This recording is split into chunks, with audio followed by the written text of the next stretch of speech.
I never thought that one weekend could change everything in my marriage. But here I am, trying to make sense of a situation that spiraled out of control, all because of one innocent suggestion, or so I thought. It all started on a normal Friday evening. My wife Jessica and I had been married for 5 years. We had the usual routine: work, dinner, some TV, and then bed. It wasn't that we were unhappy, but we were comfortable. I thought everything was fine, but I didn't know that Jessica had been feeling something I couldn't see. Disconnected, maybe? She'd been distant for a while, but I brushed it off as stress from her job. That night, after dinner, we were sitting on the couch. She was on her phone, scrolling through something, and I was flipping through channels when she turned to me. "Ben," she said, her voice soft, almost hesitant. I looked up from the TV. "Yeah? Have you ever thought about, switching things up a little?" I raised an eyebrow. "What do you mean by switching things up?" She sighed and put her phone down, finally giving me her full attention. "I've been thinking about it for a while. I think we're both stuck in a rut, and I don't want us to get complacent." "Are we?" I asked, feeling the discomfort creeping in. Jessica looked away, clearly nervous. "I don't know, but I've been thinking about something a little unconventional. What if, for just a weekend, my twin sister Sarah pretended to be me? Just to break things up a bit, to shake things loose?" I stared at her, unsure whether she was joking or not. "Wait, you want your sister to pretend to be you? For a whole weekend?" She nodded, her eyes serious. "Just a little role play. I thought it could be fun. It's harmless. Just a way to spice things up and remind us of what we might have lost in the routine of daily life." I was silent. On the one hand, it seemed absurd, but on the other, I didn't want to dismiss her idea outright.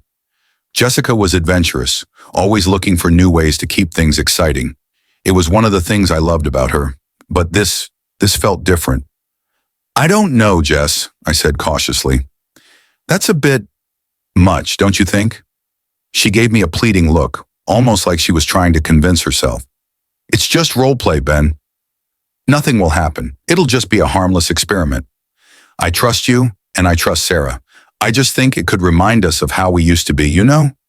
I hesitated, but she looked so hopeful, so sincere, that I found myself saying, "Okay, if you think it'll help, we can give it a shot." And that was the mistake I made. I thought it was just a game, a silly way to spice things up. The weekend arrived. Jessica had planned everything. Sarah, her twin sister, arrived at our house on Saturday afternoon. They looked so alike that, at times, it was hard to tell who was who. I couldn't deny that the resemblance was uncanny. Same hair, same eyes, same laugh. At first, everything felt normal. We hung out, had lunch, watched a movie, and joked around. But as the day went on, I began to notice little things. Sarah was acting like Jessica, yes, but there was something off. The way she sat next to me, the way she laughed at my jokes, it felt almost too intimate.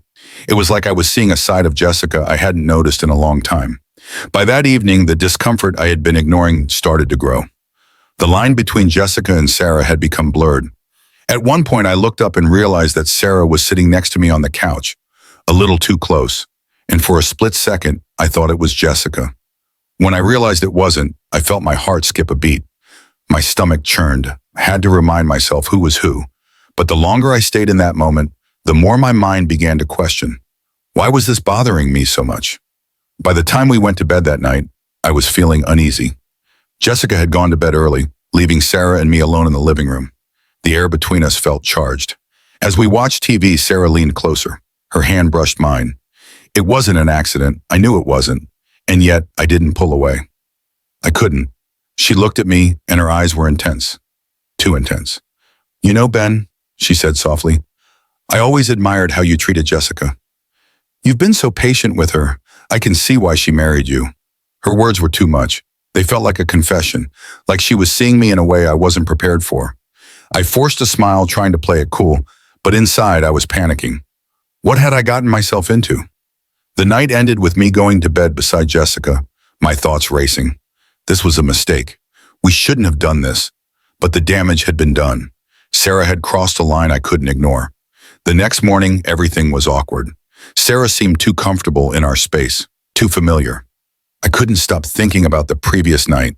Jessica was oblivious, chatting happily as if everything was fine, but I felt different. I felt like I had betrayed something. Not just Jessica's trust, but my own sense of self. By the end of the weekend, Sarah had left, and everything felt wrong. The intimacy between us was gone, replaced by a heavy silence. Jessica noticed the change in my demeanor, the way I couldn't meet her eyes. "What's going on, Ben?" she asked one night after dinner. "You've been distant." "Is something wrong?" I wanted to tell her. I wanted to explain how uncomfortable I felt with what had happened, how Sarah's presence had shifted something in me that I couldn't shake. But instead, I just nodded. "I'm fine, Jess, just tired." That was the problem. It was too late. The experiment we'd agreed upon as a playful attempt to rekindle something had instead opened doors I wasn't prepared to walk through. It wasn't about role play anymore.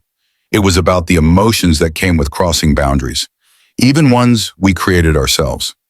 I couldn't go back to the way things were before that weekend, and neither could Jessica. We both learned that some games, no matter how innocent they seem, come with consequences far beyond what we expect.